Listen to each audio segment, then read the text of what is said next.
So எல்லாருக்கும் வணக்கம். இப்போ நம்ம வந்து பொருளாதார கிளாஸில் அடுத்து வந்து தொழில் வளர்ச்சி பார்க்க போகிறோம். ஆல்ரெடி வந்து நம்ம பணவியல் கொள்கை, நிதி கொள்கை, வங்கிகள் சம்மந்தமான டாபிக்ஸ்லாம் முடிச்சிருக்கோம். அது சைடில் பிளேலிஸ்ட்டில் இருக்கும். நீங்கள் எக்கனாமிக்ஸ் வேணும்னா அதை போய் பார்த்துக்கோங்க. இப்போ தொழில் வளர்ச்சி அப்படின்றத பார்த்தோம்னா மூலப்பொருட்களை வந்து பயன்படுத்தக்கூடிய பொருட்களை மாத்திரதான் வந்து தொழில்துறைன்னு நம்ம சொல்லுவோம். இப்போ இந்த தொழில்துறை எடுத்து நம்ம தொழில் வளர்ச்சி எக்கனாமிக் க்ரோத் எப்படி இருந்துச்சுன்றதை நம்ம டைரெக்டாக பார்க்காம ஆங்கிலேயர் காலகட்டத்திலேருந்து எந்த மாதிரி வந்துச்சு அப்படின்னு பார்த்தோம்னா அது ரொம்ப நம்மளுக்கு யூஸ்ஃபுல்லாக இருக்கும்.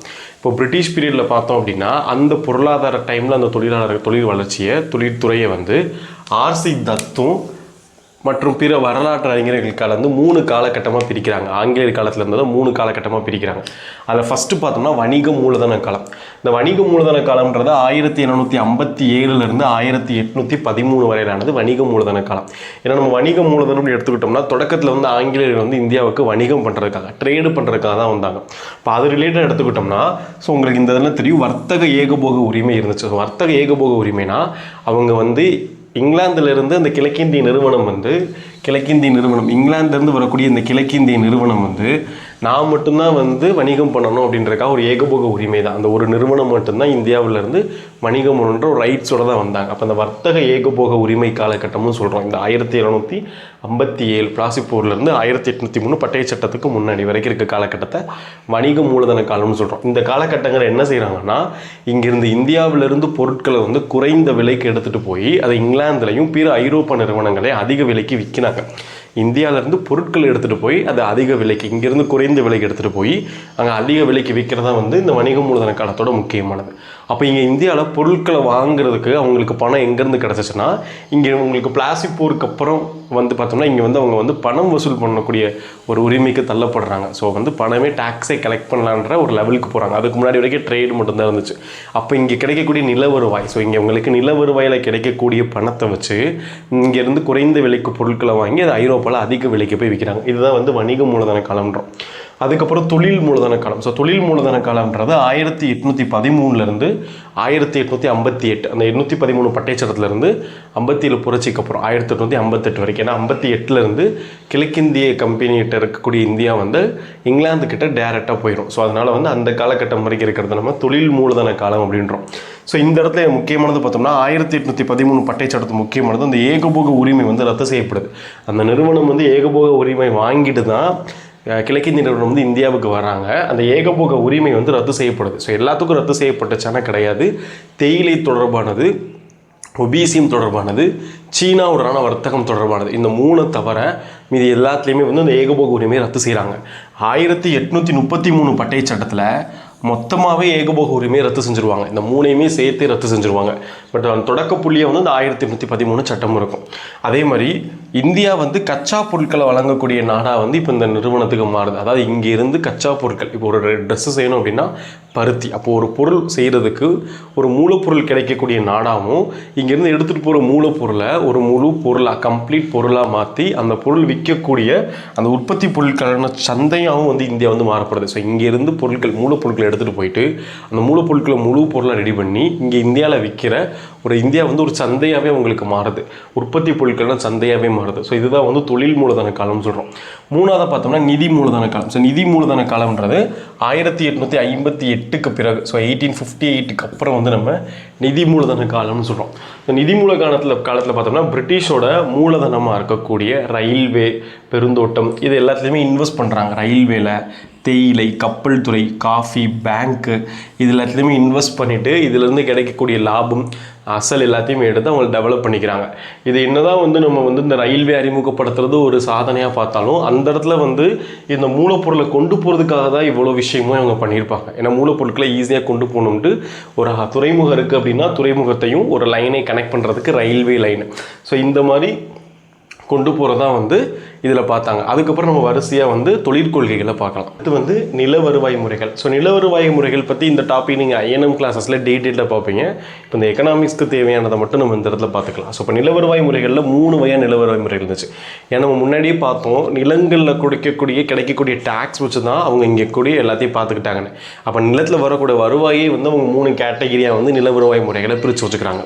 ஸோ அதில் ஃபஸ்ட்டு பார்த்தோன்னா நிலையான நிலவரி திட்டம் 1793 காரன்வாலிஸ் பிரபுவால் அறிமுகப்படுத்தப்படுது. ஸோ இதில் நம்ம என்ன பார்க்க போகிறோம்னா எந்த திட்டம் எந்த வருஷம் யாரால் அறிமுகப்படுத்தப்பட்டுச்சு, எங்கெங்கே அது அறிமுகப்படுத்தப்பட்டுச்சு, அதோட முக்கியமான நோக்கம். ஸோ அதை மட்டும் இதில் நம்ம பார்க்க போகிறோம். இப்போ 1793 காரன்வாலிஸ் பிரபுவால் அறிமுகப்படுத்தப்பட்டுச்சு. எங்கன்னா வங்காளம், பீகார், ஒடிஷா, வாரணாசி. இந்த இடங்கள்லாம் அடிக்கடி கேட்பாங்க எந்த பர்டிகுலர் பீரியட் இடங்களை தெளிவாக பார்த்துக்கோங்க. வங்காளம், பீகார், ஒடிஷா, வாரணாசியில் வந்து நிலையான நிலவரி திட்டம் அறிமுகப்படுத்தப்பட்டுச்சு. இதில் என்ன செய்கிறாங்கன்னா ஜமீன்தாரர்கள் அப்படின்னு ஒரு கேட்டகிரி உருவாக்கி இவங்க தான் இனிமேல் வந்து நிலத்தை உழுதுறவங்க ஒரு ஆளாக இருக்கணும், நிலத்துக்கு வந்து ஒரு உடைமையாளராக இவங்க இருப்பாங்க. இந்த ஜமீன்தாரர் தான் வந்து நிலத்தோட உடைமையாளர் அப்படின்னு சொல்லிட்டு இவங்களோட வேலை வந்து அங்கேருந்து டேக்ஸ் கலெக்ட் பண்ணி கொடுக்கறது. இப்போ டேக்ஸ் கலெக்ட் பண்ணி கொடுக்கறதுக்கு ஒரு போஸ்ட் ஜமீன்தார்ஸ். ஸோ இவங்க பார்த்தோம்னா கிடைக்கக்கூடிய வருவாயில் அரசுக்கு 89% பணத்தை வந்து பிரிட்டிஷ் கவர்மெண்ட் கட்டிக்கிறாங்க. மீதி 11% வந்து அவங்களுக்கு வச்சுக்கிறாங்க. இதனால வந்து அவங்க ஒரு ஆடம்பர வாழ்க்கையை வந்து ஜமீன்தார்கள் வந்து வாழ்ந்திருக்காங்க. இது நிலையான நிலவரி திட்டம். அதுக்கப்புறம் ரயத்து வாரி திட்டம் வந்து 1813 தாமஸ் மன்ரோ மற்றும் கேப்டன் ரீட். ஸோ அவங்க 2 பேரால் அறிமுகப்படுத்தப்பட்டதாக வந்து ரயத்து வாரி. எங்கெங்கன்னா மெட்ராஸ் மாகாணம், பம்பாய், அஸ்ஸாம், இந்த 3 பகுதிகளில் வந்து ரயத்து வாரி முறை. இதில் வந்து ஜமீன்தார்கள் வந்து ரொம்ப ஆடம்பரமாக இருக்காங்க, இவங்களுக்கு இருக்கக்கூடிய பவரை வந்து நிறைய மிஸ்யூஸ் பண்ணுறாங்க அப்படின்னு அதை வந்து இனிமேல் எதுக்கு ஒரு நடுவில் இன்டர்மீடியட் எதுக்கு ஒரு ஆள் அப்படின்னு விவசாயிகள்கிட்டே கொடுத்துட்டாங்க. ஸோ விவசாயிகளே வந்து அவங்களுக்கான வரியை வந்து டைரெக்டாக பிரிட்டிஷ் கவர்மெண்ட் கிட்ட கட்டிக்கலான்னு சொல்லியிருப்பாங்க. இதில் பார்த்தோம்னா 45% 55% வரைக்கும் வந்து அவங்களுக்கு டேக்ஸ் கிடச்சிருக்கு. அதுக்கப்புறம் மகள்வாரின்றது 1822 வில்லியம் பெண்டிங் பிரபு அப்புறம் ஹால்டு மெக்கன்சி இவங்க 2 பேரால் அறிமுகப்படுத்தப்பட்டுச்சு. இந்த ரயத்வாரி முறையோட ஒரு சேஞ்ச், அதோட கொஞ்சம் மாறுபட்ட வடிவம் தான் வந்து மகள்வாரி முறை. இது பார்த்தோம்னா பஞ்சாப், மத்திய இந்தியா, ஆக்ரா இந்த 3 பகுதியில் வந்து அறிமுகப்படுத்தப்படுது. இதில் பார்த்தோம்னா மகள் அப்படின்னா கிராமம்னு அர்த்தம். அப்போது ஒவ்வொரு நிறைய கிராமங்களுக்கு ஒரு கிராம தலைவர். ஸோ ஒரு கிராம தலைவர் அதாவது ஜமீன்தாரி மறிக்கவே இது ஒரு கிராம தலைவர்னு ஒரு போஸ்ட் வச்சு அந்த கிராம தலைவர் வந்து வரி வந்து வசூல் பண்ணி கொடுக்குறதா பார்த்துக்கிட்டாங்க. ஸோ இது வந்து இந்த நில வருவாய் முறைகள்னு சொல்கிறோம்.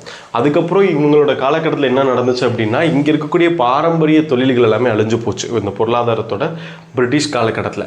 அதுக்கு முன்னாடி வரைக்கும் பார்த்தோம்னா மஸ்லின் ஆடைகள் வந்து ரொம்ப புகழ்பெற்ற ஆடைகளாக இருந்துச்சு இந்தியாவில். இந்த மஸ்லின் ஆடைகள் பார்த்தோம் அப்படின்னா உலக அளவில் புகழ்பெற்ற ஆடைகளாக இருந்துச்சு.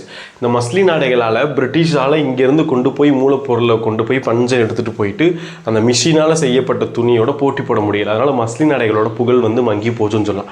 இது வந்து ஒரு பெரிய ட்ராபேக்காக நம்ம பார்க்குறோம். இப்போ நம்ம முன்னாடியே பார்த்தோம் மஸ்லின் துணிகளோட வந்து பாப்புலாரிட்டி வந்து மங்கி போச்சுன்னு சொல்கிறோம். ஸோ அது மட்டும் இல்லாமல் ஒன் வே ஃப்ரீ ட்ரேடாகவே இருந்துச்சு. அதாவது ஒருதலை பட்சமாகவே வந்து இங்கேருந்து இங்கிலாந்துக்கு வந்து பொருட்கள் கடத்தப்பட்டதாக சொல்லுது. அதான் பாரம்பரிய தொழில் அழிஞ்சு போன்னு சொல்கிறோம். அதாவது அதிக ஏற்றுமதி வரி. இது எப்படி சொல்கிறோம் அப்படின்னா இந்தியாவிலேருந்து பிற நாடுகளுக்கு முன்னாடி நிறைய பொருட்களை ஏற்றுமதி செஞ்சுட்டு இருந்தோம். அப்போ இவங்களோட காலகட்டங்களில் பார்த்தோம்னா ஆங்கிலேயோட காலகட்டத்தில் இங்கேருந்து ஏற்றுமதி ஆகக்கூடிய பொருட்களுக்கு அதிக ஏற்றுமதியும் இங்கிலாந்துலேருந்து ரெடியாகி இந்தியாவுக்கு வரக்கூடிய பொருட்களுக்கு குறைந்த இறக்குமதி வரியும் கொடுத்தனால அந்த பொருட்கள் வந்து அதிகமாக இங்கே கிடச்சிச்சு இங்கிலாந்தோட பொருட்கள். அதனால் வந்து இந்தியாவுடைய பாரம்பரிய பொருட்கள் வந்து வெளியிலவும் போக முடியாமல் அதை இங்கே இந்த மிஷினால் உற்பத்தி செய்யப்பட்ட பொருட்களோட போட்டியும் போட முடியாமல் பாரம்பரிய தொழில் எல்லாமே அழிஞ்சு போச்சு அப்படின்னு பார்க்குறோம். அடுத்து பார்த்தோம்னா விவசாயத்தை நவீனமயமாக்குறது. ஸோ விவசாயத்தை வணிகமயமாக்குறது அப்படின்ற பேரில் அவங்க என்ன செய்கிறாங்கன்னா உணவூட்டப்பட்ட பயிர்களுக்கு, ஏன்னா இங்கே மக்கள் தொகை அதிகம், ஆனால் அந்த உணவூட்டப்பட்ட பயிர்களுக்கு முக்கியத்துவம் கொடுக்காம அவங்களோட தொழில்களுக்கான மூலப்பொருட்களுக்கு முக்கியத்துவம் கொடுக்க ஆரம்பித்தாங்க. அப்போது வணிக பயிர், ஸோ வணிக பயிர்களுக்கு அதிக ப்ரிஃபரன்ஸ் கொடுத்து அதை வந்து விவசாயம் பார்க்க சொல்லி விவசாயிகளை வற்புறுத்தப்படுறாங்க. ஸோ என்னென்ன பயிர்கள் பார்த்தோம்னா அவுரி, பருத்தி, இண்டிகா, சணல், தேயிலை, அப்பின் இந்த மாதிரிக்க வணிகத்துக்கு தேவையான பொருட்கள் மட்டும்தான் வணிக பயிர்கள் மட்டும்தான் அதிக அளவு இந்தியாவில் வந்து பயிரிடப்படுது. இதனால் என்ன ஆச்சுன்னா உணவூட்டப்பட்ட பயிர்களோட உற்பத்தி வந்து குறைஞ்சதுனால 1876-78 இந்த காலகட்டங்களில் பார்த்தோம்னா தாதுவரோட பஞ்சம், மெட்ராஸ் பஞ்சம், 66 வந்து ஒடிஷா பஞ்சம், இந்த மாதிரி நிறைய பஞ்சங்கள் வந்து இந்தியாவில் வந்து தொடர்ச்சி அந்த காலகட்டத்தில் ஏற்படுது. ஸோ இதெல்லாம் பார்த்துட்டு தான் செல்வ சுரண்டல் கோட்பாடு வந்து வருது. ஸோ ஃபஸ்ட்டு பார்த்தோம்னா தாதாபாய் நவரோஜி வந்து poverty and unbritish rule of India அப்படின்ற புத்தகத்தில் poverty and unbritish rule in India அப்படின்ற புக்கு 1901 வந்து ரிலீஸ் பண்ணுறாரு. ஸோ அதில் என்ன சொல்கிறார் அப்படின்னா எந்த ஒரு பிரதிபலனுமே இல்லாமல் இந்தியாவில் இருக்கக்கூடிய செல்வங்கள் எல்லாமே இங்கிலாந்துக்கு வந்து கடத்தப்படுது, அதுக்கு எந்த ஒரு பிரதிபலனுமே இல்லை அப்படின்னு ஒரு சொல்லியிருப்பார். இந்த வடிகால் கோட்பாடுன்னு நம்ம சொல்லுவோம். அதுக்கப்புறம் ரமேஷ் சந்திர தத், அதாவது ஆர்சி தத், அவர் வந்து எக்கனாமிக் ஹிஸ்ட்ரி ஆஃப் இந்தியா அப்படின்ற ஒரு புக் எழுதியிருக்காரு. அந்த எக்கனாமிக் ஹிஸ்ட்ரி ஆஃப் இந்தியான்ற புக்கில் பிரிட்டிஷ் ஆட்சியில் நடந்த பொருளாதார கொடுமைகள், ஸோ பிரிட்டிஷோட ஆட்சியில் எந்த மாதிரி பொருளாதாரத்தில் கொடுமைகள் ஏற்பட்டுச்சுன்றதை குறித்து விரிவாக வந்து எக்கனாமிக் ஹிஸ்ட்ரி ஆஃப் இந்தியா அப்படின்ற புத்தகத்தில் அவர் எழுதியிருக்காரு.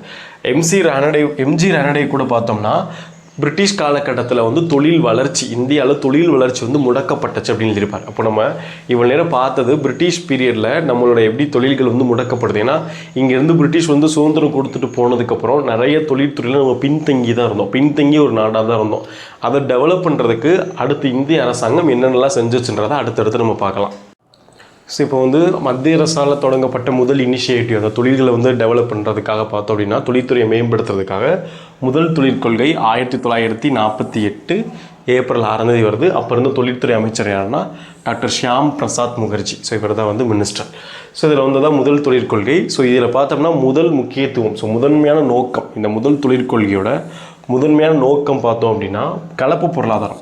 ஸோ கலப்பு பொருளாதாரம் தான் ஆரம்பத்தில் இருந்து. கலப்பு பொருளாதாரம்னு தெரியும், அரசாங்கமும் தனியாரும் ரெண்டு பேருமே இணைஞ்சு வந்து டெவலப் பண்ணுறதா வந்து ஒரு பிஸ்னஸ் இருக்குன்னா அதில் கவர்மெண்ட்டோட பங்கு இருக்கும், தனியாரோட பங்கு இருக்கும். அப்போ கலப்பு பொருளாதாரம் தான் வந்து முதல் தொழிற்கொள்கையோட முதன்மையான நோக்கமாக இருந்துச்சு. அதே மாதிரி அரசோட வழிகாட்டுதல், அதாவது எல்லாத்தையுமே கண்காணித்து முறையாக வந்து அரசு வந்து இதை வழிகாட்டுறது பண்ணுற மாதிரி இருக்கும். அதுதான் முதல் தொழிற்கொள்கையோட ரெண்டு முதன்மை நோக்கம். ஒன்று கலப்பு பொருளாதாரம், அரசாங்கத்தோட வழிகாட்டுதல் சொல்கிறோம். இந்த முதல் தொழிற்கொள்கையில் தொழில்களை வந்து 4 வகையாக பிரிச்சுருந்துருப்பாங்க, 4 வந்து கேட்டகரைஸ் பண்ணியிருப்பாங்க.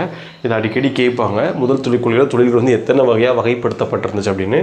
4 வகையாக வகைப்படுத்தப்பட்டிருந்துச்சு. அதில் ஃபஸ்ட்டு ஒன்று பார்த்தோம்னா, வகை 1 பார்த்தோம்னா அரசோட முற்றுரிமை துறைகள். அரசோட முற்றுரிமை துறைகள் அப்படின்னா இதில் மத்திய அரசு மட்டும்தான் இன்வெஸ்ட் பண்ண முடியும், ப்ரைவேட் யாருமே இந்த துறைகளில் வந்து அவங்களோட முதலீடு இருக்காது. மத்திய அரசால் மட்டும்தான் முதலீடு செய்ய முடியும். அதுதான் வந்து அரசோட முற்றுரிமை துறைகள்னு சொல்கிறோம். இதில் 3 துறைகள் இருந்துச்சு. ஒன்று அணுசக்தி, 2வது ரயில்வே, 3வது ஆயுதம் மற்றும் வெடிமருந்து. இந்த அணுசக்தி, ரயில்வே போக்குவரத்து, ஆயுதம் மற்றும் வெடிமருந்து, இந்த 3 துறைகள்லையுமே மத்திய அரசால் மட்டும்தான் வந்து இன்வெஸ்ட் பண்ண முடியும், தனியாருக்கு இதில் எந்த ஒரு முக்கியத்துவமும் கிடையாது அப்படின்றத வந்து வகை 1 கேட்டகரியாக பிரிக்கிறாங்க. வகை 2 வந்து அரசோட கட்டுப்பாட்டு தொழில்கள். ஸோ அரசோட கட்டுப்பாட்டு தொழில்கள்னு பார்த்தோம்னா ஒரு 6 துறைகள் இருக்குது. என்னென்னா நிலக்கரி, இரும்பு மற்றும் எஃகு, விமான உற்பத்தி, கப்பல் கட்டுதல், தொலைபேசி மற்றும் தந்தி உபகரணம், கனிம எண்ணெய். இந்த 6 துறைகள், இந்த 6 துறைகளுமே பார்த்தோம்னா வகை 2 கீழே வருது. இதில் என்ன சொன்னாங்கன்னா அரசோட கட்டுப்பாட்டு தொழில்கள் அப்படின்னு பார்த்தோம்னா இந்த 1948 தொழிற்கொள்கைக்கு அப்புறம் பார்த்தோம்னா இந்த 6 துறைகள்லையுமே ஒரு புதிய நிறுவனம், புதுசாக ஒரு நிறுவனம் தொடங்கணும் அப்படின்னா அதில் அரசுக்கு மட்டும்தான் உரிமை இருக்குது. அரசாங்கம் மட்டும்தான் வந்து இந்த 6 துறைகளில் 48க்கு அப்புறம் புதுசாக தொழில் தொடங்க முடியும்.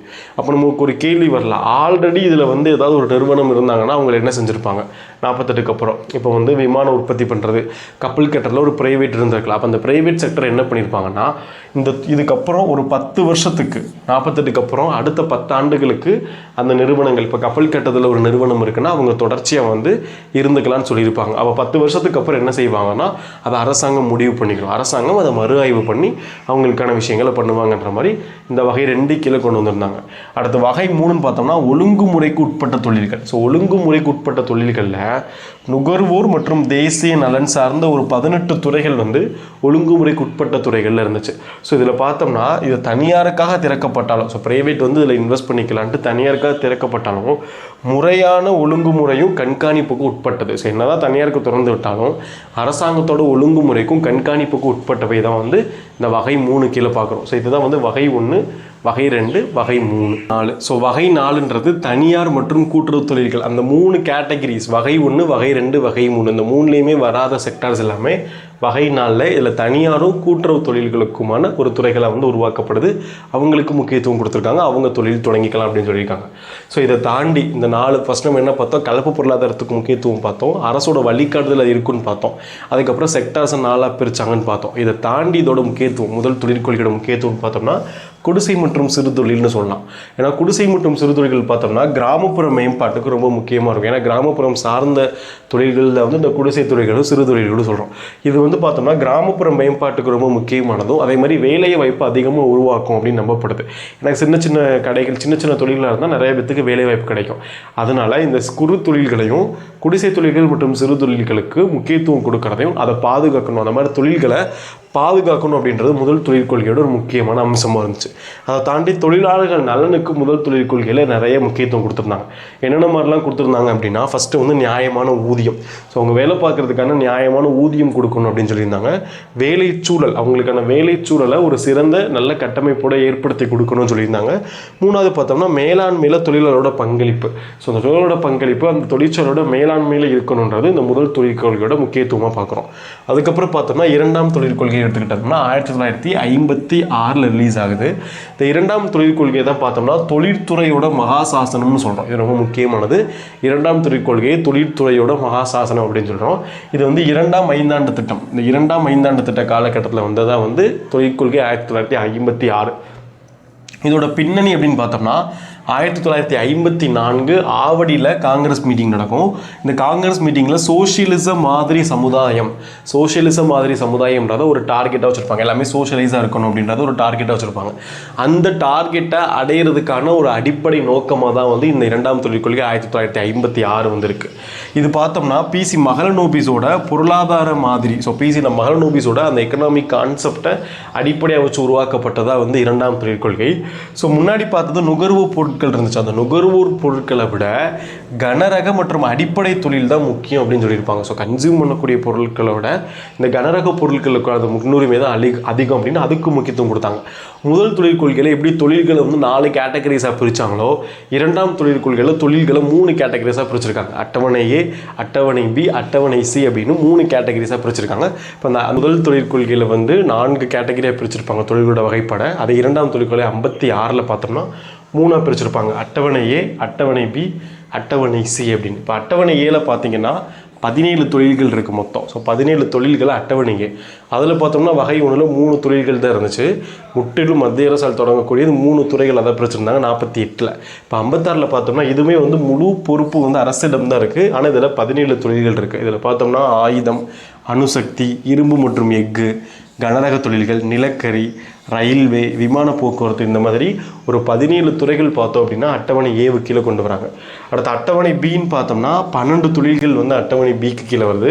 இதில் பார்த்தோம்னா புதிய நிறுவனம், புதுசாக நிறுவனம் தொடங்குறதுக்கு முதன்மை பொறுப்பு அரசிடம் தான் இருக்குது. இதிலே அதே அங்கே பார்த்த மாதிரிக்கே தான் புதியதாக ஒரு நிறுவனம் தொடங்கணும் அப்படின்னா இந்த துறைகள், இந்த 12 தொழில்களில் வந்து புதுசாக நிறுவனம் தொடங்கணும் அப்படின்னா அதனோட முழு பொறுப்பு வந்து மத்திய அரசு கிட்ட தான் இருக்குது. ஆனால் தனியார் துறைக்கு இந்த புதிய நிறுவனம் தொடங்கக்கூடிய அரசோட முயற்சிக்கு துணையாக புதிய அலகுகள், அதுக்கு அந்த அரசால் தொடங்கக்கூடிய அந்த புதிய நிறுவனங்களுக்கு ஒரு சாதகமாக பார்த்தோம்னா துணை நிறுவனங்கள், நிறைய புதிய அலகுகள் வந்து துணையாக தொடங்கிறதுக்கு தனியாருக்கு உரிமை கொடுத்துருக்காங்க. இது வந்து முக்கியமானதாக பார்க்க போகிறோம்.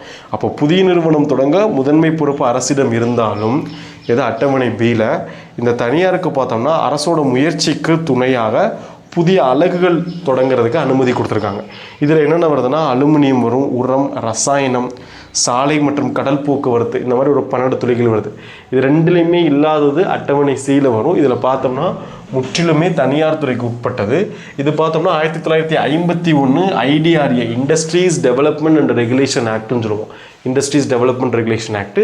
இந்த சட்டத்தின் கீழே பார்த்தோம்னா இந்த அட்டவணை சியில் இருக்கக்கூடிய தனியார் துறை எல்லாமே ஒழுங்குபடுத்தப்படுதுன்னு பார்த்தோம். இதை தாண்டி 1956 தொழிற்கொள்கையில் வேறு என்னென்னக்கெல்லாம் முக்கியத்துவம் கொடுத்துருக்காங்க அப்படின்னா தொழில் உரிமம்னு சொல்கிறோம். அதாவது புதுசாக தொழில் தொடங்கணும், தனியார் வந்து புதுசாக தொழில் தொடங்கணும், இல்லை அவங்ககிட்ட ஆல்ரெடி இருக்கக்கூடிய உற்பத்தி திறனை வந்து விரிவுபடுத்தணும். பெருசாக விரிவுபடுத்தும் அப்படின்னாலும் கட்டாயமாக இனிமேல் லைசன்ஸ் வாங்கணும், கட்டாய உரிமம். கட்டாயம் வந்து உரிமம் வாங்கணும் அப்படின்றது இது கீழே கொண்டு வராங்க. அதுக்கப்புறம் பார்த்தோம்னா பிராந்திய சமநிலை, அதாவது பின்தங்கிய பகுதிகள், ஏன்னா இந்தியா முழுக்க டெவலப் ஆகலை, அங்கே டெவலப்மெண்ட் இருந்திருக்கு. அப்போ இந்தியா முழுக்க வந்து சமநிலை ஏற்படுத்துறதுக்கு, டெவலப்மெண்ட் ஏற்படுத்துறதுக்கு பிராந்திய லெவலில் சமநிலை கொண்டு வராங்க. அப்போ யாரெல்லாம் வந்து தொழில்களே இல்லாத இடங்கள், பின்தங்கிய பகுதிகளில் தொழில் தொடங்குறாங்களோ அவங்களுக்கு பார்த்தோம்னா வரியில் வந்து சலுகை கொடுக்குறாங்க. டேக்ஸில் வந்து சலுகை கொடுக்குறாங்க. அது மாதிரி மின்சாரமும் மலிவான விலையில் மின்சாரம் கொடுக்குறாங்க. இதை ஊக்கப்படுத்தி பின்தங்கிய பகுதிகளையுமே வந்து சமநிலைப்படுத்துறதுக்கு முயற்சி மேற்கொள்ளப்பட்டிருக்கு. அதுக்கப்புறம் சிறு மற்றும் குடிசை தொழில், முதல் தொழில் கொள்கையிலே வந்து சிறு மற்றும் குடிசை தொழில் வந்து வேலைவாய்ப்பு உருவாக்குறதாகவும் கிராமப்புற மேம்பாட்டுக்கு உதவுறதுனால அதை பாதுகாக்கணும்னு சொல்லியிருப்பாங்க. இதில் என்ன செஞ்சுருப்பாங்கன்னா அதை தொடர்ச்சியாக வந்து பாதுகாக்கிறதுக்காக குடிசை தொழில்களையும் சிறு தொழில்களையும் தொடர்ச்சியாக பாதுகாக்கிறதுக்காக நிறைய மானியங்கள் கொடுத்துருக்காங்க, வரி இல்லாமல் கொடுத்துருக்காங்க, வரி விலக்கு வந்து அறிமுகப்படுத்தியிருக்காங்க. இது 56. இதோட சாதகமாக தான் வெற்றிகளாக தான் நம்ம என்னென்ன பார்க்குறோம்னா பிலாய், ரூர்கெலா, துர்காப்பூர் இந்த இடங்களில் தொடங்கப்பட்ட இரும்பு எஃகு தொழிற்சாலைகள் வந்து இந்த இரண்டாம் தொழிற்கொள்கை வெற்றியாக பார்க்குறோம். அதே மாதிரி பெல் நிறுவனமும் பார்த்தோம்னா இந்த தொழிற்கொள்கை கீழே தொடங்கப்பட்டதான். இதோட இரண்டாம் தொழிற்கொள்கை 56 வந்து முடியுது. தொழிற்கொள்கை 1977.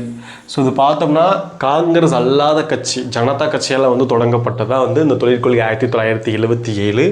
அப்போ இருந்த மினிஸ்டர் யார் அப்படின்னா ஜார்ஜ் பெர்னாண்டஸ். ஜார்ஜ் பெர்னாண்டஸ் தான் வந்து இதில் வந்து மினிஸ்டர் இருந்திருக்காரு. ஸோ இந்த பெரிய அளவிலான தொழில்களுக்கு முக்கியத்துவம் கொடுத்துருந்தாங்க 1956 கனரக தொழில்களுக்கு. அப்போ கனரக தொழில்களுக்கு கொடுக்கக்கூடிய முக்கியத்துவத்தை தவிர்த்துட்டு கிராமப்புற மற்றும் சிறு தொழில்களுக்கு தான் அதிக முக்கியத்துவம் கொடுக்கணும் அப்படின்னு இந்த தொழில் கொள்கை 1977 முதன்மையான ஒரு முக்கியத்துவமாக இருந்துச்சு. கிராமப்புற மற்றும் சிறு தொழில்களுக்கு அதிக முக்கியத்துவம் கொடுக்கணும் அப்படின்னு. இப்போ இதோட முதன்மை நோக்கம், இந்த தொழிற்கொள்கை 1977 முதன்மை நோக்கம் பார்த்தோம்னா அதிகார பரவலாக்கல். அதிகார பரவலாக்கல் பார்த்தோம்னா இப்போ தொழிற்சாலை அப்படின்னாலே பெரிய பெரிய நகரங்களில் தான் இருக்கும்.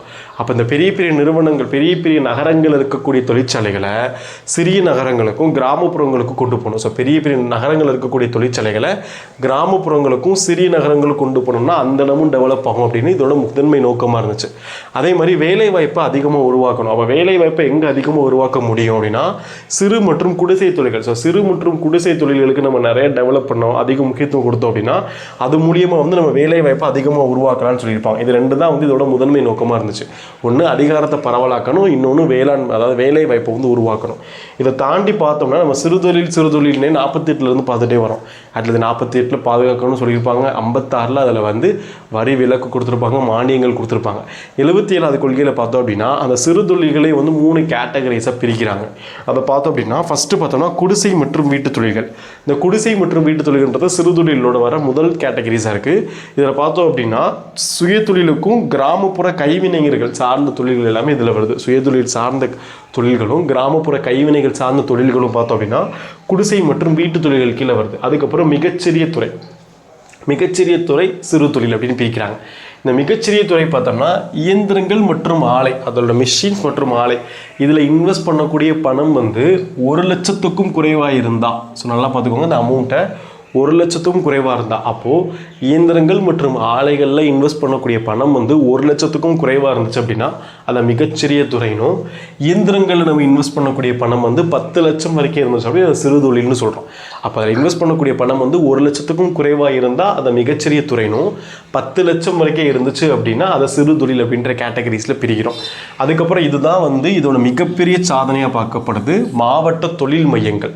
ஸோ டிஸ்ட்ரிக்ட் இண்டஸ்ட்ரி சென்டர் அப்படின்றது இந்த தொழிற்கொள்கை 1977 மிகப்பெரிய சாதனையாக பார்க்கப்படுது. அதாவது பெருநிறுவனங்கள் இல்லை சிறு நிறுவனங்கள் இருக்காங்க, சிறு நிறுவனங்களுக்கு முக்கியத்துவம் கொடுக்குன்னு பார்க்குறோம். இப்போ சிறு நிறுவனங்கள் கிராமங்கள் அதிகமாக இருக்கும், சிறு சிறு நகரங்கள் அதிகமாக இருக்கும். அப்போது அந்த மாதிரி ஒவ்வொரு மாவட்டத்துக்கும் இந்த மாதிரி ஒரு தொழில் மையத்தை உருவாக்கி அந்த சிறு நிறுவனங்கள் பார்த்தோம்னா இந்த நிறைய நிறுவனங்களுக்கு அனுமதி கொடுக்கறது, மானியம் கொடுக்கறது, சர்வீஸ் கொடுக்கறது, இது எல்லாத்தையுமே ஒரே கீழே ஒரு குடையின் கீழே கொண்டு வரதா வந்து இந்த மாவட்ட தொழில் மையம்.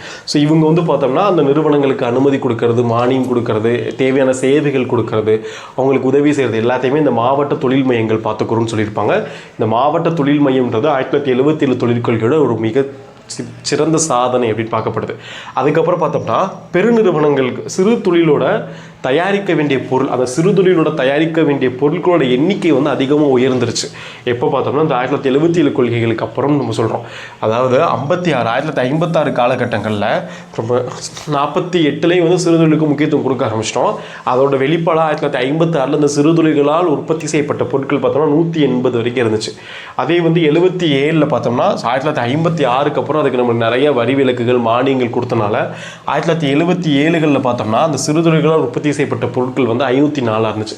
இந்த 77 இந்த மாவட்ட தொழில் மையங்கள் இந்த மாதிரி சிறு தொழில்களுக்கு அதிக முக்கியத்துவம் கொடுத்தனால இந்த 77க்கு அப்புறம் அது 800க்கு மேலே வந்து 800+ வந்து இந்த சிறு தொழில்களால் உற்பத்தி செய்யப்பட்ட பொருட்களோட எண்ணிக்கை வந்து அதிகமாக உயர்த்தப்படுதுன்னு பார்க்குறோம். அதே மாதிரிக்க பெருந்தொழில்களுக்குமே நிறைய அறிவுறுத்தல் கொடுக்குறாங்க. அதாவது பெருந்தொழில்கள்ன்றது நிறைய பொருட்கள் உற்பத்தி செய்வாங்க. அந்த பொருள் உற்பத்தி செய்கிறதுக்கு தேவையான மூலப்பொருட்களை சிறு தொழில் கிட்ட இருந்து தான் வாங்கணும் அப்படின்னு அரசாங்கம் வந்து அறிவுறுத்துது. ஸோ பெருந்தொழில்களை.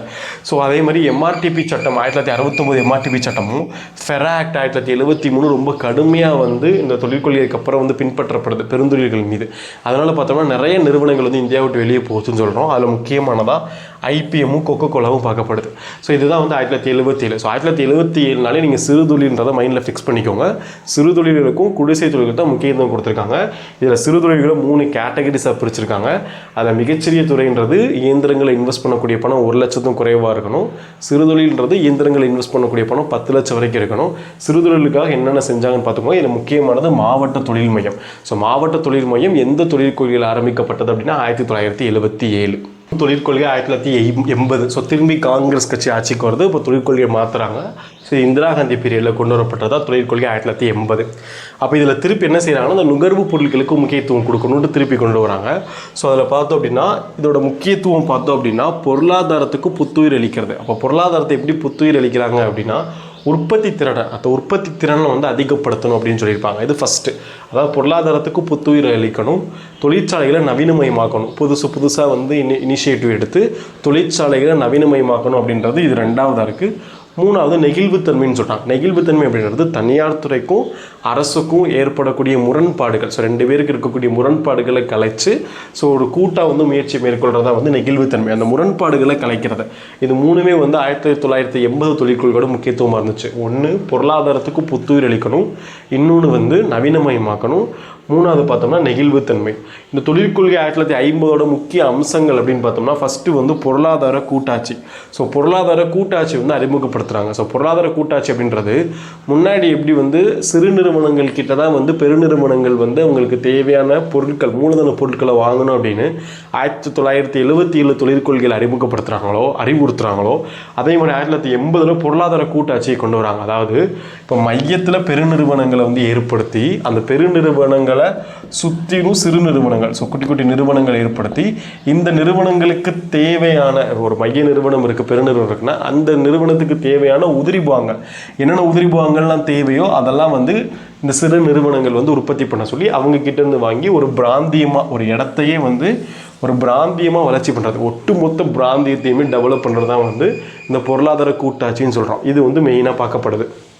மையத்தில் இந்த நிறுவனமும் அதை சுற்றிலும் சிறு நிறுவனங்களும் இந்த மைய நிறுவனங்களுக்கு தேவையான உதிரி பாகங்களை உற்பத்தி செஞ்சு கொடுக்கறதா பார்க்கப்படுது. அதுக்கப்புறம் முதலீட்டு வரம்பு எல்லாத்தையும் இன்க்ரீஸ் பண்ணுறாங்க. நம்ம எப்படி 1977 தொழிற்கொள்கையில் வந்து ஒரு சிறிய நிறுவனமாக இருந்தால் அதோட முதலீட்டு வரம்பு வந்து 1 லட்ச ரூபா இருக்கணும், சிறு தொழிலாக இருந்தால் 10 லட்சமாக இருக்கணும்னு பார்த்தோமோ அந்த வரம்பை வந்து அதிகப்படுத்துகிறாங்க 80. எப்படி அறிமுகப்படுத்துகிறாங்கன்னா, மிகச்சிறிய துறையாக இருந்தால் முன்னாடி இருந்த 1 லட்சத்துல இருந்து 2 லட்சமாக இன்க்ரீஸ் பண்ணுறாங்க. சிறு தொழிலாக இருந்தால் முன்னாடி வந்து 10 லட்சம் வரைக்கும் இருக்கணும்னு பார்த்தோம், அந்த 10 லட்சத்தை 20 லட்சமாக அதிகப்படுத்துகிறாங்க. துணை தொழில்களாக இருந்துச்சு அப்படின்னா 15 லட்சத்துலேருந்து 25 லட்சமாக அதிகப்படுத்துகிறாங்க. இந்த மாதிரி முதலீட்டு வரம்புகள் அதிகப்படுத்துகிறாங்க. மிகச்சிறிய துறையாக இருந்தால் 1 லட்சத்துலேருந்து 2 லட்சமும், சிறு தொழிலாக இருந்தால் 10 லட்சத்துலேருந்து 20 லட்சமும், துணை துறைகளாக இருந்துச்சு அப்படின்னா துணை தொழில் துறைகளாக இருந்துச்சு அப்படின்னா 15 லட்சத்துலேருந்து 25 லட்சமாக அதிகப்படுத்துகிறாங்க. அதே மாதிரி நலிவடைந்த பிரிவுகள் மீதான கவனத்தை அதிகமாக செலுத்துகிறாங்க. இப்போ ஒரு தனியார் நிறுவனம் வந்து நலிவடைஞ்சு போயிடுச்சு இல்லை நஷ்டத்தில் போயிடுச்சு அப்படின்னா அந்த தனியார் நிறுவனத்தை அரசு வந்து கையகப்படுத்துறதுக்கு பதிலாக, முன்னெல்லாம் கையகப்படுத்திட்டு இருந்தாங்க நஷ்டத்தில் இருக்கிறத, அதை கையகப்படுத்துறதுக்கு பதிலாக அதில் இருக்கக்கூடிய மேலாண்மை என்ன நிதி சிக்கல் இருக்குது அப்படின்றத கண்டறிஞ்சு அதை டெவலப் பண்ணலாம், அதுக்கு முக்கியத்துவம் கொடுத்து அதுக்கு முன்னுரிமை கொடுத்து அவங்கள டெவலப் பண்ணலாம் அப்படின்றத இந்த தொழிற்கொள்கை 1980 பார்க்கப்படுது. அப்போ 1980 தொழிற்கொள்கை எடுத்துக்கிட்டோம் அப்படின்னா பொருளாதார கூட்டாட்சி ஒன்று, அதுக்கப்புறம் வந்து தொழில் முதலீட்டு வரம்பை வந்து அதிகப்படுத்துறது, மூணாவது பார்த்தோம்னா நலிவடைந்த பிரிவுகள் மீது கவனம் செலுத்துறது. இதெல்லாமே வந்து 1980 தொழிற்கொள்கையோட முக்கிய அம்சங்களாக பார்க்கப்படுது. தொழில்துறை கொள்கை இதுதான் வந்து இப்போ இருக்கிற இம்பாக்டாக பார்க்கப்படுது. 1991 ஜூலை 24 அறிமுகப்படுத்தப்படுது. அப்போ இருக்கக்கூடிய மினிஸ்டர் யாருன்னா மன்மோகன் சிங். ஸோ மன்மோகன் சிங் தான் வந்து இதை அறிமுகப்படுத்துகிறாரு. ஸோ இந்த புதிய தொழிற்கொள்கையோட பின்னணி, ஏன் இந்த புதிய தொழிற்கொள்கை தேவைப்பட்டுச்சு அப்படின்னு பார்த்தோம் அப்படின்னா அந்நிய செலாவணி பற்றாக்குறை தான். ஸோ 1991 இந்த காலகட்டத்தில் நம்மகிட்ட இருக்கக்கூடிய அந்நிய செலவாணி வந்து வெறும் 2 வாரத்துக்கு மட்டும்தான் அடுத்து இருந்துச்சு, அதுக்கப்புறம் இல்லை. அப்போ நம்ம இந்தியா வந்து உலக வங்கி, ஸோ வேர்ல்டு பேங்க் கிட்டையும் IMF கிட்டையும் கடன் கேட்குறாங்க. அப்போ அந்த கடன் நம்ம கொடுக்கணும் அப்படின்னா 2 பேருமே ஒரு நிபந்தனை கொடுக்குறாங்க. இந்தியாவுடைய இந்த தொழிலை வந்து உலகத்துக்கு வந்து திறந்து விடணும், இந்தியாவோட சந்தையை வந்து உலக நாடுகளுக்கு திறந்து விடணும் அப்படின்ற நிபந்தனையின் அடிப்படையில் தான் வந்து இந்த புதிய தொழிற்கொள்கை வந்து அறிமுகப்படுத்தப்படுது 1991. ஸோ அப்போ அதுபடி தான் வந்து LPG கான்செப்ட் வந்து உள்ளே வருது. ஸோ தாராளமயம், தனியார் மயம், உலக மயம் சொல்கிறோம். ஸோ அப்படின்னா என்னென்னு பார்த்துடலாம். ஃபஸ்ட்டு தாராளமயம். ஸோ தாராளமயம்ன்றப்போ நிறைய ரெஸ்ட்ரிக்ஷன் இருந்துச்சு இந்தியாவில். 91க்கு முன்னாடி வந்து தொழில் தொடங்குறதுக்கு நிறைய ரெஸ்ட்ரிக்ஷன் இருந்துச்சு. கண்டிப்பாக வந்து லைசன்ஸ் பவுண்டோட நிறைய ரெஸ்ட்ரிக்ஷன் இருந்துச்சு. அதெல்லாம் கொஞ்சம் கொஞ்சமாக அபாலிஷ் பண்ணுறாங்க. அதில் ஃபஸ்ட்டு பார்த்தோம்னா தொழில் உரிமம் வந்து ரத்து செய்யப்படுது. ஸோ இந்த கட்டாய உரிமம் அப்படின்ற முறை வந்து ரத்து செய்யப்படுறாங்க. இப்போது தற்போதைய நிலைமைக்கு ஒரு 5 துறைகளுக்கு மட்டும்தான் கட்டாய உரிமம் இருக்குது தனியார் துறையில். அது என்னென்ன துறைகள்னு பார்த்தோம்னா ஆல்கஹால் பானம், புகையிலை மற்றும் சிகரெட், மின்னணு விண்வெளி மற்றும் பாதுகாப்பு உபகரணங்கள், தொழில்துறை வெடிபொருட்கள், அபாயகரமான ரசாயனங்கள். ஆல்கஹால் பானம், புகையிலை மற்றும் சிகரெட், மின்னணு விண்வெளி மற்றும் பாதுகாப்பு உபகரணம், தொழில்துறை வெடிபொருள், அபாயகரமான ரசாயனம். இந்த 5 துறைகளுக்கு மட்டும்தான் இப்போ வந்து கட்டாய உரிமம் இருக்குது. மற்ற எல்லாத்தையுமே இந்த கட்டாய உரிமம்ன்றதை கேன்சல் பண்ணிட்டாங்க. அதுக்கப்புறம் தனியார் மயமாகுது. ஸோ தனியார் மயம்னா பொதுத்துறை எல்லாத்தையுமே வந்து ப்ரைவேட்டைசேஷனாக மாற்றுறது. ஸோ தனியாருக்கு மாற்றிக்கிட்டு இருக்கிறாங்க. ஸோ அதில் பொதுத்துறைகளுக்கான இடஒதுக்கீடு வந்து குறைக்கிறாங்க. அந்த பொதுத்துறைகளோட எண்ணிக்கை வந்து குறைக்கிறாங்க. ஸோ 1956 அந்த தொழிற்கொள்கையில் பார்த்தோம்னா வகை 1ல் நம்ம 17 இருக்கிறதா பார்த்தோம். 48ல் 3 இருந்துச்சு, அதுக்கப்புறம் 17 இருந்துச்சு. இப்போ பார்த்தோம் அப்படின்னா 91 இதுபடி பார்த்தோம்னா அந்த 17ஓட எண்ணிக்கை வந்து 8 வந்து குறைக்கிறாங்க. இப்போ பொதுத்துறை எண்ணிக்கை வந்து 8 வந்து குறையுது. இப்போ பார்த்தோம்னா இப்போ இந்த ப்ரெசென்ட்டில் வந்து 2 இதுக்கு வந்து முழுக்க அரசாங்கத்தில் நிர்வகிக்கப்படுகிறது. 2 துறைகள் தான் இருக்குது. ஒன்று வந்து அணுசக்தி, இன்னொன்று வந்து ரயில்வே. இப்போ பொதுத்துறைகளுக்கான இடஒதுக்கீடு வந்து குறைஞ்சு அது தனியார் மயமும் ஆகுது. இப்போ இதில் வந்து டிஸ்இன்வெஸ்ட்மெண்ட்ன்றது ஒரு முக்கியமானதாக பார்க்கப்படுது. பங்கு விலக்கல். இதில் என்ன செய்கிறாங்கன்னா நஷ்டத்தில் இயங்கக்கூடிய பொதுத்துறை நிறுவனம் எல்லாத்தையுமே தனியாருக்கு அவங்களோட ஷேர்ஸ் வந்து விற்கிறது. இது மூலியமாக தான் அந்த பொதுத்துறை நிறுவனம் எல்லாமே தனியார் மயம் மாற்றப்பட்டுட்டு வருது. இது தனியார் மயம். 3வது உலகமயமாக்குறது. ஸோ உலக சந்தைக்கு திறந்து வர்றது. இதில் என்ன செய்யறாங்கன்னா FDI ஃபாரின் டைரக்ட் இன்வெஸ்ட்மெண்ட்டை வந்து அதிகப்படுத்துகிறாங்க. உயர் முன்னுரிமை கொண்ட தொழில்களில் 51% வரைக்கும் வந்து FDI பண்ணலாம். அதாவது ஃபாரின் கம்பெனி வந்து இன்வெஸ்ட் பண்ணலாம் 51% வரைக்கும் அப்படின்னு அனுமதி கொடுக்குறாங்க. மெயினாக பார்க்குறது இது அடிக்கடி வந்து ப்ரீவியஸில் கேட்ட கொஷின். MRTP சட்டம் வந்து எந்த தொழிற்கொள்கையில் ரத்து செய்யப்பட்டது அப்படின்றது. ஸோ MRTP சட்டம் வந்து 1969 வந்து கொண்டு வந்திருப்பாங்க. இது என்னென்னா ஒரு பெரிய நிறுவனங்கள் பார்த்தோம் அப்படின்னா அவங்களோட உற்பத்தியை விரிவாக்கம் செய்யணும்னா இந்த MRTP ஆணையத்துக்கிட்ட வந்து அனுமதி வாங்கணும். அந்த MRTP சட்டத்தை வந்து இதை வந்து ரத்து செய்கிறாங்க. பின்னாடி வந்து 2002 வந்து இது போட்டி சட்டமாக மாற்றப்படுது. ஸோ அடுத்து பார்த்தோம்னா முதலீட்டு வரம்புகள் நம்ம முன்னாடியே பார்த்தோம். 77 வந்து சிறிய தொழில்களை வந்து கேட்டகரைஸ் பண்ணி முதலீட்டு வரம்புகளை கொண்டு வராங்க. அதுக்கப்புறம் 80 அதோட முதலீட்டு வரம்புகளை அதிகப்படுத்தினாங்க. திருப்பி 91 முதலீட்டு வரம்புகளை அதிகப்படுத்துகிறாங்க. அதாவது 80களில் பார்த்தோம்னா 2 லட்சமாக இருந்தது, இப்போ 5 லட்சமாக மாறுது மிகச்சிறிய துறைக்கு. அதே மாதிரி சிறு தொழில்களுக்கு 20 லட்சமாக இருந்தது, இப்போ 60 லட்சமாக மாறுது. துணை தொழில்களுக்கு 25 லட்சமாக இருந்தது, 75 லட்சமாக மாறுது. இப்போ ஆர்டராக பார்த்தோம்னா 77 பார்த்தோம்னா இந்த மிகச்சிறிய தொழில்களுக்கு 1 லட்சமாக இருந்துச்சு. அது 1980 2 லட்சமாக உயர்த்துறாங்க. 91 5 லட்சமாக உயர்த்துறாங்க. சிறு தொழில்கள்னு பார்த்தோம்னா 77 10 லட்சமாக இருந்துச்சு. இந்த 10 லட்சத்தை 80 20 லட்சமாகவும் 91 வந்து 60 லட்சமாக மாற்றுறாங்க. துணை தொழில்கள் பார்த்தோம்னா 77 15 லட்சமாக இருந்துச்சு. ஸோ 15 லட்சத்தை 25 லட்சமாகவும் இப்போ 25 லட்சத்தை 75 லட்சமாக வந்து உயர்த்தியிருக்காங்க. இந்த மாதிரி முதலீட்டு வரம்புகள் வந்து இன்க்ரீஸ் பண்ணாங்க. இதுதான் வந்து புதிய தொழிற்கொள்கை 1991 முக்கிய அம்சங்கள். இப்போ பொதுத்துறை நிறுவனங்களை பார்த்தோம் அப்படின்னா பொதுத்துறை நிறுவனம் நிறைய பார்த்துட்டு இருக்கோம். இந்த பொதுத்துறை நிறுவனங்களோட லாபம் அதோட டேர்ன் ஓவர் எப்படி இருக்குது, உலகளாவிய பொருளாதாரத்தில் உலகளாவிய செயல்பாட்டோட அடிப்படையாக அதோட லாபம் அதோட டேர்ன் ஓவர் உலகளாவிய செயல்பாடு அடிப்படையில் அது 3 கேட்டகரிஸை வந்து பிரிச்சிருக்கோம். அதில் ஃபஸ்ட்டு பார்த்தோம்னா மகாரத்னா நிறுவனங்கள். இந்த மகாரத்னா நிறுவனங்கள்ன்றது பார்த்தீங்க அப்படின்னா பொதுத்துறை நிறுவனங்களில் மிக உயர்ந்த அந்தஸ்து இருக்கிறது மகாரத்னா நிறுவனங்களுக்கு தான் வந்து பொதுத்துறை நிறுவனங்களே மிக உயர்ந்த அந்தஸ்து இருக்குது. இதில் பார்த்தோம் அப்படின்னா அரசாங்கத்தோட முன் அனுமதி இல்லாமல் இந்த மகாரத்னா நிறுவனங்கள் எல்லாமே அரசுக்கிட்ட முன் அனுமதி இல்லாமல் 5000 கோடி வரைக்கும் முதலீடு செய்கிறதுக்கு தன்னாட்சி அதிகாரம் இருக்குது. ஸோ அவங்க வந்து அரசோட முன் அனுமதி எதுவுமே இல்லாமல் 5000 கோடி வரைக்கும் வந்து அவங்க சுயமாக வந்து இன்வெஸ்ட் பண்ணிக்கலாம். முதலீடு செய்கிறதுக்கு ஒரு தன்னாட்சி அதிகாரம் வந்து அந்த மகாரத்னா நிறுவனங்களுக்கு எல்லாத்துக்குமே இருக்குது. அப்போ எதெல்லாம் மகாரத்னா நிறுவனங்கள் சொல்கிறோம், எதை பேஸாக வச்சு எந்த கிரிட்டீரியாவை பயன்படுத்தி இதெல்லாம் மகாரத்னா நிறுவனங்கள் சொல்கிறோம். அந்த தகுதிக்கான அளவுகோல் அப்படின்னு பார்த்தோம் அப்படின்னா ஃபஸ்ட்டு வந்து அந்த நிறுவனம் எல்லாமே நவரத்ன அந்தஸ்து பெற்றிருக்கணும். இப்போ நவரத்ன அந்தஸ்து பெற்ற நிறுவனங்கள் தான் அடுத்து மகாரத்னா நிறுவனங்களாக மாறும். இப்போ ஃபஸ்ட்டு ஒன்று வந்து நவரத்ன அந்தஸ்து பெற்றிருக்கணும். ரெண்டாவது இந்திய பங்குச்சந்தையில் பட்டியலிடப்பட்டிருக்கணும். ஸோ இந்திய பங்குச்சந்தையில் இந்த நிறுவனம் எல்லாமே பட்டியலிடப்பட்டிருக்கணும். இப்போ ஒன்று நவரத்ன அந்தஸ்து பெற்றிருக்கணும், இன்னொன்று இந்திய பங்குச்சந்தையில் பட்டியலிடப்பட்டிருக்கணும்.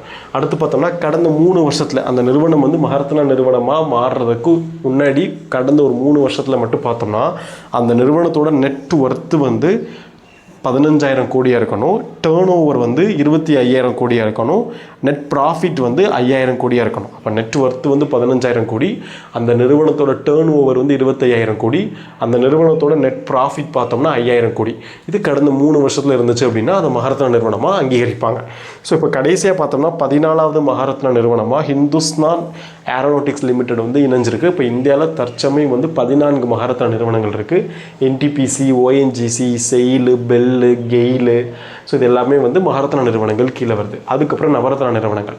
ஸோ எப்படி வந்து மகாரத்னா நிறுவனங்கள் வந்து 5000 கோடி வரைக்கும் அரசோட முன் அனுமதி இல்லாமல் சுயமாக வந்து தன்னாட்சியோட இன்வெஸ்ட் பண்ண முடியுமோ, அதே மாதிரி நவரத்னா நிறுவனங்கள் வந்து 1000 கோடி வரைக்கும், 1000 கோடி இல்லை அவங்களோட நிகர மதிப்பில் நெட்ஒர்த்தில் பார்த்தோம் அப்படின்னா 15% வரைக்கும், 1000 கோடி இல்லை நிகர மதிப்பில் 15% வரைக்கும் அரசோட முன் அனுமதி இல்லாமல் அவங்களால இன்வெஸ்ட் பண்ண முடியும், முதலீடு செய்ய முடியும். ஸோ இந்த நவரத்னா நிறுவனங்களுக்கான அளவுகோல்னு பார்த்தோம்னா ஃபஸ்ட்டு வந்து மினிரத்னால வகை 1 இருக்கணும். இப்போ மினிரத்னால 2 இருக்குது, அதில் மினிரத்னால வகை 1 இருக்கணும். இன்னொன்று வந்து ஒரு 6 குறியீடுகள் இருக்குது. அதாவது இந்த நவரத்னா நிறுவனங்களோட செயல்திறனை கணக்கிடுறதுக்கு ஒரு 6 குறியீடுகள் இருக்குது. அதாவது மனிதவள மேலாண்மை, அவங்களோட லாபம் என்னவா இருக்குது, உற்பத்தி செலவு என்ன இருக்குது, இந்த மாதிரி ஒரு 6 முக்கிய குறியீடுகள் இருக்குது. அந்த 6 குறியீடுகளோட மதிப்பில் 100க்கு 60, ஸோ 100 புள்ளிகளில் 60 புள்ளிகள் எடுத்திருந்தாங்க அப்படின்னா அவங்கள நவரத்னாவை ப்ரொமோட் பண்ணுவாங்க. அப்போ நவரத்னாவை ப்ரொமோட் பண்ணுறதுக்கு ஒன்று மினிரத்னா கேட்டகரிஸ் 1 இருக்கணும். இன்னொன்று அந்த 6 முக்கிய குறியீடுகளில் 100 மதிப்பெண்களுக்கு 60 மதிப்பெண்கள் பெற்றிருந்தால் அவங்க நவரத்னாவை ப்ரொமோட் பண்ணுவாங்க. நவரத்னா நிறுவனங்கள் வந்து 1000 கோடி வரைக்கும் அரசோட முன் அனுமதி இல்லாமல் அவங்க என்ன செய்யலாம், இன்வெஸ்ட் பண்ணிக்கலாம். அடுத்து மினிரத்னான்னு பார்த்தோம்னா முன்னாடியே பார்த்தோம்னா 2 கேட்டகரிஸ் இருக்குது, வகை 1 வகை 2. இப்போ வகை 1 வகை 2 தொடர்ச்சி, இந்த இது 2க்குமே காமன் தான். 3 வருஷம் வந்து தொடர்ச்சியாக வந்து அவங்க லாபம் எடுத்துருக்கணும். ஸோ இது 2மே காமன். அதாவது 3 வருஷம் வரைக்கும் அவங்க லாபம் எடுத்துக்கணும். ஏதாவது ஒரு வருஷத்தில், அந்த 3 வருஷத்தில் ஏதாவது ஒரு வருஷத்தில் பார்த்தோம்னா 30 கோடி இல்லாட்டி அதற்கு மேலே பார்த்தோம்னா வரிக்கு டேக்ஸுக்கு முந்தைய லாபமாக இருக்கணும். அவள் வரிக்கு முந்தைய லாபம் வந்து அந்த 3 வருஷத்தில் ஏதாவது ஒரு வருஷத்தில் வந்து 30 கோடி இல்லாட்டி அதற்கு மேலே இருக்கணும். இவங்க வந்து 500 கோடி வரைக்கும் சுய முதலீடு செஞ்சுக்கலாம். அப்போ வகை 1க்கும் வகை 2க்குமான டிஃப்ரென்ஸ் பார்த்தோம் அப்படின்னா இவங்க 500 கோடி வரைக்கும் சுய முதலீடும், இவங்க 250 கோடி வரைக்கும் சுய முதலீடு செஞ்சுக்கலாம். இதுதான் டிஃப்ரென்ஸ். அப்போ நம்ம இந்த கேட்டகரைஸ் பண்ணுறதே வந்து அரசோட முன் அனுமதி இல்லாமல் அவங்க எந்த அளவு பணத்தை வந்து இன்வெஸ்ட் பண்ண முடியுன்றதான். அப்புறம் மினிரத்னாலேருந்து போனோம் அப்படின்னா மினிரத்னா வகை 2 வந்து 250 கோடி வரைக்கும் இன்வெஸ்ட் பண்ணலாம். மினிரத்னா வகை 1ன்றது 500 கோடி வரைக்கும் இன்வெஸ்ட் பண்ணலாம். நவரத்னான்றவங்க 1000 கோடி வரைக்கும் இன்வெஸ்ட் பண்ணலாம். மகாரத்னான்றவங்க 5000 கோடி வரைக்கும் இன்வெஸ்ட் பண்ணலாம். இவங்க வந்து 3 வருஷம் வந்து தொடர்ந்து லாபம் பெற்றிருக்கணும். அதில் ஏதாவது ஒரு வருஷம் வந்து வரிக்கு முந்தைய லாபம் வந்து 30 கோடி இல்லை அதுக்கு மேலே இருக்கணும். ஆனால் இவங்களோட நிகர மதிப்பு வந்து வகை 2ஓட நிகர மதிப்பு வந்து பாசிட்டிவாக இருந்தாலே பாசிட்டிவாக தான் இருக்கணும்னு சொல்லியிருக்காங்க. இதுக்கப்புறம் வந்து இந்த பொதுத்துறை நிறுவனங்களோட நோக்கங்கள்னு பார்த்தோம் அப்படின்னா ஃபஸ்ட்டு வந்து அடிப்படை உள்கட்டமைப்பு. ஸோ அடிப்படை உள்கட்டமைப்பை வந்து இன்ஃப்ராஸ்ட்ரக்சரை வளர்ச்சி பண்ணுறது அதோட ஃபஸ்ட்டு நோக்கமாக பார்க்கப்படுது. ஏன்னா அந்த தனியார் நிறுவனங்கள் பார்த்தோம் அப்படின்னா நிறைய விஷயங்களை இன்வெஸ்ட் பண்ணுறதுக்கு தயங்குவாங்க. இப்போ இரும்பேக்காக இருக்கட்டும், இந்த மாதிரி முக்கியமான துறைகளில் வந்து அவங்க இன்வெஸ்ட் பண்ணுறதுக்கு நிறையவே தயங்குவாங்க. அவங்க இன்வெஸ்ட் பண்ணுறதுக்கு தயங்கக்கூடிய அந்த கனரக இயந்திரங்கள், பாதுகாப்பு துறைகள், அந்த பாதுகாப்பு சம்பந்தமான துறைகளில் தனியார் நிறுவனங்கள் முதலீடு செய்ய தயங்குவாங்க. அப்போ அந்த மாதிரிக்க இந்த அடிப்படை உள்கட்டமைப்பு சார்ந்த நிறுவனங்களில் பொதுத்துறை நிறுவனங்கள் வந்து நிறையவே இன்வெஸ்ட் பண்ணுவாங்க. இது ஒரு விஷயமா பார்க்கப்படுது. பிராந்திய சமநிலை 2வது. ஸோ பொதுத்துறை நிறுவனங்கள் எடுத்துக்கிட்டிங்கன்னா பிராந்திய லெவலில் சமநிலை ஏற்படுத்துவாங்க. இது 2வது பார்க்கப்படுது. 3வது வந்து வேலை வாய்ப்பு. இப்போ பொதுத்துறை நிறுவனங்கள் பார்த்தோம்னா லட்சக்கணக்கான மக்களுக்கு நியாயமான ஒரு வேலை வாய்ப்பு வந்து உருவாக்கி கொடுக்க முடியுது. 4வது சோஷியலிசம். ஸோ சமுதாய கொள்கை வந்து பொதுத்துறை நிறுவனங்களால் ஈஸியாக வந்து அடைய முடியுது அப்படின்னு சொல்கிறாங்க. இப்போ இதில் என்னென்ன சவால்கள் இருக்குது பொதுத்துறை நிறுவனங்களுக்கான சவால்கள் அப்படின்னு எடுத்துக்கிட்டோம் அப்படின்னா ஃபஸ்ட்டு வந்து நலிவடைந்த நிறுவனங்கள். நிறைய நிறுவனங்கள் வந்து காலாவதியான தொழில்நுட்பம். ஸோ அரசு நிறுவனங்கள்னால நிறைய வந்து காலாவதியான தொழில்நுட்பமாக இருக்குது. ஸோ அதை பயன்படுத்தி அதிகப்படியான இதை வந்து உங்களால் உற்பத்தி பண்ண முடியலை. அப்போ நலிவடைந்த நிறுவனங்களாக இருக்குது. இது வந்து ஒரு சவாலாக பார்க்கப்படுது. 2வது வந்து பங்கு விலக்கு கொள்கை. இப்போ நஷ்டத்தில் இயங்கக்கூடிய அந்த தொழில்களை வந்து டிஸ்இன்வெஸ்ட்மெண்ட் பண்ணுறது வந்து இதோட ஒரு காலாவதியாக பார்க்கப்படுது. அதே மாதிரி பங்குகளை வந்து தனியாருக்கு விற்பனை செய்கிறதுக்கு பதிலாக அந்த பங்குகள் விற்பனை செஞ்சு அதில் வரக்கூடிய பணங்களை வந்து சமுதாய நலத்திட்டங்களுக்கு செயல்படுத்தலாம் அப்படின்ற மாதிரி சொல்லியிருக்காங்க. அதுக்கப்புறம் வந்து புதிய தொழில் கொள்கை. இது எல்லாமே வந்து இந்த பொதுத்துறை நிறுவனங்களோட பலவீனங்களாக பார்க்க நிறுவனம் பார்த்தாச்சு. அடுத்து தனியார் துறை நிறுவனங்கள் பார்க்க போகிறோம். இப்போ தனியார் நிறுவனம் பார்த்தோம்னா அதோட கட்டமைப்பு, அதுக்கப்புறம் சட்டப்பூர்வ உரிமை. ஸோ அதோட கட்டமைப்பு எப்படி இருக்குது, சட்டப்பூர்வ உரிமை எப்படி இருக்குது, இதோட அடிப்படையில் வந்து பார்த்தோம்னா இதை கேட்டகரைஸ் பண்ணியிருக்காங்க. ஸோ ஃபஸ்ட்டு வந்து தனிநபர் வணிகம். ஸோ தனிநபர் வணிகம் பார்த்தோம்னா இதில் இருக்கக்கூடிய ப்ராஃபிட்டோ லாபம் நஷ்டம் எல்லாமே ஒரு இண்டிவிஜுவல் பர்சன்ஸ் தான், தனிநபரால் தொடங்கப்பட்டது. சிறு சிறு கடைகள் சொல்லலாம், இந்த மாதிரி சொல்லலாம். அந்த மாதிரி சிறு சிறு கடைகள் எல்லாமே இது கீழே வருது. அப்போது தனிநபரோட வணிகம். ஸோ தனிநபரோட கட்டுப்பாட்டில் இருக்கிறது ஃபஸ்ட்டு. 2வது கூட்டாண்மை நிறுவனம். ஸோ கூட்டாண்மை நிறுவனம்ன்றது 2 இல்லை அதுக்கு மேற்பட்ட நபர்கள் வந்து ஒப்பந்த அடிப்படையில், அக்ரிமெண்ட் அடிப்படையில் சேர்ந்து ஒரு பிஸ்னஸ் பண்ணுறது தான் வந்து கூட்டாண்மை நிறுவனத்துக்கு கீழே வருது. இது வந்து இந்திய கூட்டாண்மை சட்டம் 1932, இந்திய கூட்டாண்மை சட்டம் 1932 கீழே இந்த கூட்டாண்மை நிறுவனங்கள் எல்லாமே ஒழுங்குபடுத்தப்பட்டிருக்கு. அதுக்கப்புறம் கூட்டு பங்கு நிறுவனங்கள். ஸோ கூட்டு பங்குன்றது ஷேர்ஸ். ஸோ நிறைய பேரோட ஷேர்ஸ் இதில் இருக்கும். இது ரெண்டாக பிரிக்கிறோம். தனியார் வரையறுக்கப்பட்ட நிறுவனம், பொது வரையறுக்கப்பட்ட நிறுவனம்ன்றது. தனியார் வரையறுக்கப்பட்டோம்னா ப்ரைவேட் லிமிடெடு, பொது வரையறுக்கப்பட்டதுன்றது பப்ளிக் லிமிடெட். இந்த ப்ரைவேட் லிமிடெடில் 200 200 பேர், மினிமம் 2 பேர், மேக்ஸிமம் 200 பேர் இருக்கலாம். ஆனால் இதில் ரெண்டுக்கான டிஃப்ரென்ஸ் என்னென்னா, இந்த ப்ரைவேட் லிமிடெடோட ஷேர்ஸை வந்து பொதுமக்களுக்கு விற்க முடியாது. இந்த பப்ளிக் லிமிடெடோட ஷேர்ஸை வந்து பொதுமக்களுக்கு விற்றுக்கலாம். இந்த பப்ளிக் லிமிடெடோட ஷேர்ஸை வந்து பொதுமக்களுக்கு விற்று அதை கூடிய வரக்கூடிய மூலதனத்தை வச்சு அவங்க அடுத்த கட்டத்தை பார்ப்பாங்க. இந்த பப்ளிக் லிமிடெட் பார்த்தோம்னா கம்பெனிஸ் ஆக்ட் 2013, நிறுவனங்கள் சட்டம் 2013 கீழ் நிர்வகிக்கப்படுகிறது எல்லாமே பப்ளிக் லிமிடெட் கீழே வருது. அதுக்கப்புறம் கூட்டுறவு அமைப்புகள். கூட்டுறவு தெரியும், அந்த உறுப்பினர்களாலே ஆரம்பிக்கப்படுது. அந்த உறுப்பினரோட நல்வாழ்வு, அவங்களுக்கான சேவைக்காக ஒரு லாப நோக்கமற்ற நிறுவனமாக தான் கூட்டுறவு அமைப்புகள் இருக்குது. இந்த தனியார் துறை நிறுவனங்களோட முக்கியத்துவம்னு பார்த்தோம்னா ஃபஸ்ட்டு வந்து வேலைவாய்ப்பு உருவாக்கும். ஸோ நிறைய பேர்த்துக்கு வந்து வேலைவாய்ப்பு கொடுக்க முடியுன்றது ஃபஸ்ட்டு பார்க்குறோம். ரெண்டாவது நவீன தொழில்நுட்பம். இப்போது ஏஐயாக இருக்கட்டும், இந்த மாதிரி நவீன தொழில்நுட்பங்கள் எல்லாத்தையுமே அதிகமாக வந்து இவங்க வந்து சீக்கிரமே இம்ப்ளிமெண்ட் பண்ணிடுவாங்க, இன்னோவேட் பண்ணிடுவாங்க. மூணாவது அரசுக்கான வருவாய் வந்து அதிகமாக கொடுக்குறாங்க. ஜிஎஸ்டியாக இருக்கட்டும், கார்ப்பரேட் டேக்ஸாக இருக்கட்டும், இந்த மாதிரி ஜிஎஸ்டி, கார்ப்பரேட் டேக்ஸ், நிறைய மறைமுக வரிகள் மூலமாக அரசுக்கான வருவாய் வந்து அதிகமாகுது. நாலாவது அந்நிய முதலீடு. So FDI. ஸோ நிறைய தனியார் நிறுவனங்கள் இருக்கிறனால அந்நிய முதலீடு வந்து இந்தியாவில் வந்து அதிகமாக பார்க்கப்படுது. இதெல்லாமே வந்து தனியார் நிறுவனத்தோட பங்களிப்பாக பொருளாதாரத்தில் பார்க்கப்படுகிறது. ஓகே, இப்போ எக்கனாமிக் க்ரோத்தில் வந்து நம்ம ஆங்கிலேயர் காலகட்டத்தில் வந்து எப்படி வந்து பொருளாதாரத்தில் தொழிற்சாலைகள் இருந்துச்சு, அதோட மீட் எடுக்கிறதுக்காக மத்திய அரசால் போடப்பட்ட தொழிற்கொள்கைகள் வரிசையாக பார்த்தோம். 48, 56, 77, 80, 91 5 தொழிற்கொள்கைகளை பற்றி டிஸ்கஸ் பண்ணியிருக்கோம். அதில் முதலீட்டு வரம்புகள் வந்து எந்தளவு அதிகப்படுத்தினாங்கன்னு பார்த்தோம். இப்போ பொதுத்துறை நிறுவனங்களோட கேட்டகரிஸ் பார்த்தோம். மகாரத்னாலாம் எதில் வரும், நவரத்னாவை எப்படி பிரிப்போம், மினிரத்னாவை எப்படி பிரிப்போன்ற கேட்டகரிஸ் பார்த்தோம். தனியார் நிறுவனங்களோட பங்களிப்பு பொருளாதாரத்தில் எப்படி இருக்குன்னு பார்த்தோம். இதோட இந்த செக்ஷனை வந்து இப்போ நம்ம ஸ்டாப் பண்ணிட்டு அடுத்து பார்ட் 2 வீடியோவில் பார்த்தீங்க அப்படின்னா எம்எஸ்எம்இ துறை, சிஎஸ்ஆர் ஃபண்டு, தமிழகத்தில் இந்த நிறுவனங்களை கட்டமைக்கக்கூடிய சிப்காட்டு, டான்சிட்கோ, டிட்கோ அவங்களோட பங்களிப்பு, அதுக்கப்புறம் இந்திய அரசால் தொடங்கப்பட்ட தொழிற்சாலைகள், முக்கிய தொழிற்சாலைகள் என்ன, தொழிலாளர் சட்டங்கள் என்ன, தொழிலாளருக்காக இருக்கக்கூடிய சங்கங்கள் என்னென்ன சங்கங்கள்லாம் தொழிலாளரோட நலனுக்காக போராடிச்சு, அதே மாதிரி நீங்கள் எடுத்துக்கிட்டிங்கன்னா கோர்ட்டோட ஜட்ஜ்மெண்ட்ஸ் பார்க்க போகிறோம். இது எல்லாமே அடுத்து பார்ட் 2 வீடியோவில் கண்டினியூ பண்ணலாம். நன்றி.